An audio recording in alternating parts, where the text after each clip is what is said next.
প্রিয় দর্শক, ওই যে দূরে সাদা সাদা দেখতে পাচ্ছেন, ওখানে কিছু সাদা বক মাঠে বসে আছে। দূর থেকে আমি দেখলাম, সাদা বকগুলো দূর থেকে দেখে খুব ভালো লাগছে। আর তার এই পাশে কিছু গাংশালিক ঝগড়াঝাটি করছে, কিচিরমিচির করছে। তো এখানে কিন্তু কোনো পানি নেই বা মাছও নেই।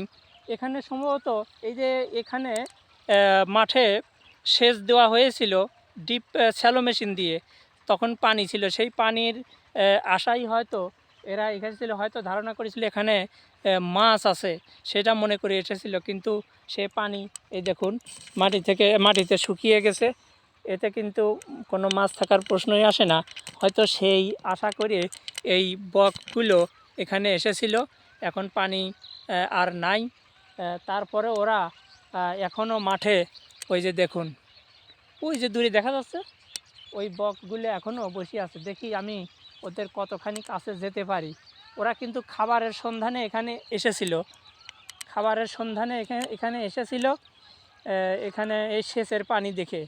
তো মাছ না থাকলেও এই পানি পেয়ে নিচের থেকে পোকামাকড় উপরে উঠে আসে। সেই পোকামাকড়গুলো ওরা ধরে খায়। এই দেখুন, আমার এই যে আমার আগমনের বার্তা পেয়ে ওরা কিন্তু এখন উড়ে চলে যাচ্ছে। দেখুন, ওই যে উড়ে চলে গেল, ওই যে ওই আবার ওই ওই দূরে গিয়ে চলে গেল। এখন আমাদের দেশে জলাশয় খুব কমে যাচ্ছে। এই জন্য এই যে মাছগুলো, যে প্রাণীগুলো জলজ প্রাণী ধরে খায়, যেমন মাছ, ব্যাঙ, পোকামাকড় ধরে খায়, তাদের কিন্তু খুব কষ্ট হয়ে গেছে।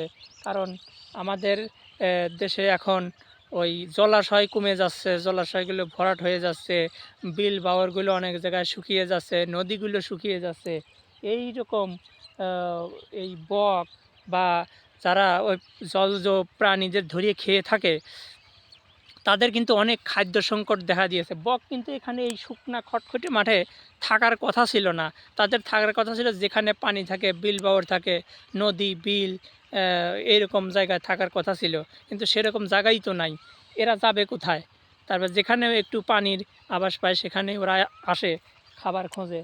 খাবার না পেয়ে ওখানে দেখুন এক ঝাঁক বসে আছে। দৃশ্যগুলো কিন্তু দেখে খুবই খারাপ লাগে। যখন দুর্ভিক্ষ চলে আসে তখন মানুষের কি অবস্থা হয় খাদ্য না পেয়ে, এই বকগুলোর অনেকটাই সেই রকম অবস্থা উপনীত হয়েছে। ওদেরও হয়তো দুর্ভিক্ষ উপনীত হয়েছে, যে কারণে ওরা এই খটখটে শুকনো মাঠে এসে খাবারের সন্ধান করে। হয়তো কিছু পেয়েছে, হয়তো বা কিছু পায় নাই। এটা কিন্তু খুবই কষ্ট, খুবই দুঃখ ওই পাখিদের জন্য। আর পাখি আমাদের জীবনের জন্য খুবই উপকারী। প্রকৃতির ভারসাম্য রক্ষার জন্য এই পাখিগুলো আমাদের জন্য খুবই উপকারী। অতএব পাখি সংরক্ষণ করতে হবে, পাখিদের ক্ষতি করা যাবে না, এবং তারা যাতে আরও ভালোভাবে এই সমাজে এই আমাদের বনবাজারে থাকতে পারে, সেরকম ব্যবস্থা কিন্তু আমাদেরই করতে হবে। প্রাণীদেরকে আমাদেরই রক্ষা করতে হবে। ধন্যবাদ বন্ধুরা, আমার পাশে থাকবেন।